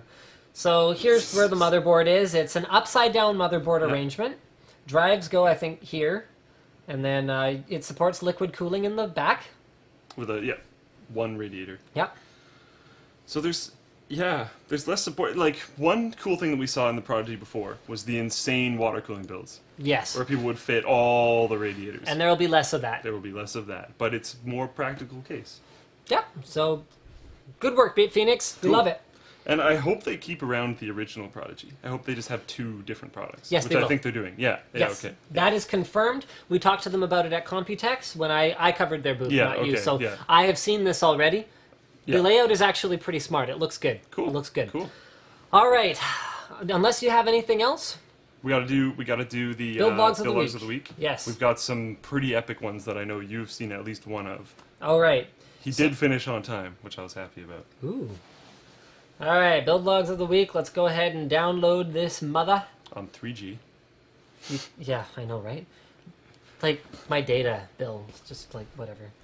The good news is I have lots of. I'm downloading 2 instances of it right now. No, Cancel no, one. stop! Cancel No. one of them. Oh no, I canceled the wrong one. Ah! Don't you hate that when you have 2 instances coming down and you cancel the one that's more complete? Yeah. Like just FML low moments. Or like when you commit something to the printer queue, and then because printers are apparently still stuck in the 80s, you can never. Have you ever successfully canceled a print job? Never. I've only ever been able to do it physically on the printer, and it just cancels everything. That usually doesn't even work for me. I do somewhat okay with that. There was one time when I really had to cancel it. Like it was like 60 pages. And what I had to do was I unplugged the printer and then just replugged it in. Sometimes even when you do that, I'll just re-grab the job and keep going. It was an old printer, so it wasn't that advanced Okay, yet. cool. All right, so moving right along, guys, here. Project Cobalt by Jordan Mack. This one, Boom! it's just awesome. Holy crap, like I wish we could show this in its HD glory. We're in 240p. I'm sorry, Jordan Mack. Oh, man. Okay, all of these guys, like, we're going to show pictures, but check it out on the freaking forum. Yeah. Build log section of the forum. Check the build logs of the week thread. Isn't this thing beautiful? I actually tweeted a picture of this mid plate earlier this week because I was just blown away. He's going to be doing a comprehensive guide on how to make them, and he's going to be posting it in our guide section on the forum. Jordan, you win. I'm probably going to make one. I don't even know what you win. It's so cool. You win 7 of them, though. It's just 7 things. 7 things. So God, he's that's got beautiful. Kuiper? He invented a new metal. Yes, copper piping, which he has painted. No, plated. Plated, sorry. Yes, He has no plated. paint, plating on the copper tubing. And beautifully sleeved cables. Mayhem, blue fluid, gorgeous. Pastel blue, I believe. I'm not sure. Yep. Drilled holes through this mid plate that looks like you could damage it because it looks like a freaking PCB. Yeah. Just look at these tubing runs, man. The runs are super nice. And like without the mid plate on, it looked a little bit weird with his runs, but then once Yep. the mid plate's on, it makes tons of sense and looks great. Yep. And Slick, I actually gave Slick a GTX 670, which he refuses to install in his computer because of the mini PCB. Boom. If it's good enough for him, it's good enough for you. Boom. Beautiful machine. Anyway, guys, go check it out. Great sleeving, which we've just kind of come to expect from great builds. This build, I wanted to show like how he does the underlighting for the. There we go. So now you don't see the glare from the LED strips. This is with the side panel on. Man, that's beautiful. So it looks better, but it's not as comprehensive as the previous shot. That's the only reason why. All right, moving on to our next build log. The 15 terabyte Bitfenix Prodigy by Jimstar87. I thought you might like this one especially. Man, love it. So there's not even a ton to say with this one other than go look at it on the build logs because you probably can't see it. Ghetto mount SSD, you win for that because I'm all about the ghetto mounted SSDs. Ghetto mounted SSD, a little fan that helps cool his RAID card, and then all the hard drives. Which is a thing. Yeah. Those RAID cards run friggin' hot. They should have better cooling on them. No, because the way that they're spec'd is not for desktop installation. Yeah, They're true. spec'd for racks. That's true. Where there's expected to be like turbine grade fans drawing air front to back, cooling these things. Yeah, you're in totally fact, right in the documentation for the LSI card I believe that I have in my machine, it says it expects X number of CFM of constant airflow. You can get one of those Gelid PCI slot fan. Yeah, if that rods. wouldn't make my machine look ridiculous. My solution was to put the RAID card down at the very bottom, and then I have a basement radiator that it gets some incidental airflow from, and it doesn't overheat. Yeah. Here's another. Oh, man. Just beautiful. a better shot. I just wanted to show that it was actually in a Prodigy with the previous shot. Great choice of WD Reds. That is definitely the appropriate drive for a machine like this. And Neptune by JoJo69. Very inappropriate, JoJo. Disapprove of that number. Oh my goodness. At first I was like, huh? What? What's... So, kind of similar idea to one that we saw previously, but he got his cables sleeved, I believe these are extensions, and then he sewed them himself together, if you see those lines. Sewn together. So Fascinating. the threading doesn't look bad, and it keeps them in a very nice, neat run. Right. Which I thought was very cool. That was a challenge that I had with my machine, was, like, how do you make them stay together? So he sewed them together, which kind of makes sense. And not to just bring attention to that, it's a very beautiful build, just it... Yep, nice straight tubing runs. Always looks gorgeous. Yep. A lot of criticism for my overkill buyer's guide. Linus, you should have used better angled fittings. You should have done straighter tubing runs. You should have used clear tubing and a coolant, etc., etc., etc. Guys, it was a build that we were literally going to tear apart as soon as we were done building it. So, yes. You're not wrong.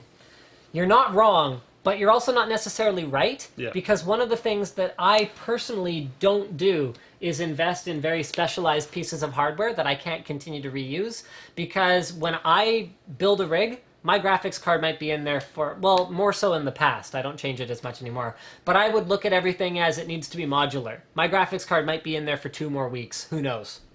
Saying that you have a 590. I know. So it's less true these days. But that's always the approach that I've taken to a rig, is how hard is it to work on this bloody thing? So that was why I would never use hard fittings between my SLI'd cards. I always used tubing because I found it easier to disconnect and pull one card if there was an issue. Yep. Same thing, why I never used particularly angled fittings, because I'd be doing motherboard swaps every 3 to 4 weeks. So, no. I'm not buying full cover motherboard blocks. Not in my dictionary. That's yes, but that's not necessarily applicable to everyone. No, it's not. Yeah. It's just that's why that's my personal philosophy. And if you were doing a one run of that build, though, I personally agree with them. We should have done tighter, straighter runs, but we're tearing it down. Like, so there's that. and like that's we showed that was just a better shot of the computer, but Looks I wanted to gorgeous. do a close-in shot. This one you can see the threading a lot better. No way. Is that one of those old Zellman hard drive coolers? Wow. You win the internets for that. I don't even think you can buy those anymore. And it even matches the color scheme of the Yeah. build perfectly. Oops. Yeah. I wanted to go back to that shot again. Yes. There we go. Gorgeous machine. Really, really good. And Like then that he carbon carbon fiber. fiber wrapped. Yeah, I was like, there's something I'm missing. He carbon fiber wrapped like everything. Dat carbon fiber wrap. Absolutely beautiful. All right. So I think that pretty much wraps it up for the WAN show today, guys. Thank you very much for your patience. We are going to be on the line with Shaw pretty much immediately after this, and we are going to see if we can figure out these issues for next week. And I'm just gonna call him right now. hopefully next week's stream is not in 240p, but thank you for watching anyway. Good night, everyone. Thanks, guys. We will do an after party once everything's working. Yeah, I think we're off for after party because the stream has already run a full hour over time with us diagnosing technical If we difficulties. get So- everything working next week, I think we can confirm an after party if we get everything working next week. And if you guys follow me on Twitter, you'll have seen that I now have a new workflow for taking the video clips that we get out of XSplit, which are variable frame rate, and making sure that the video and audio don't desync. So I should be able to get the WAN show uploaded sooner than normal. And do you have any family functions this weekend that would Yeah. prevent? Okay, well that figures. But can you get it up tonight? I can get it up anytime you want. Tonight then, yeah.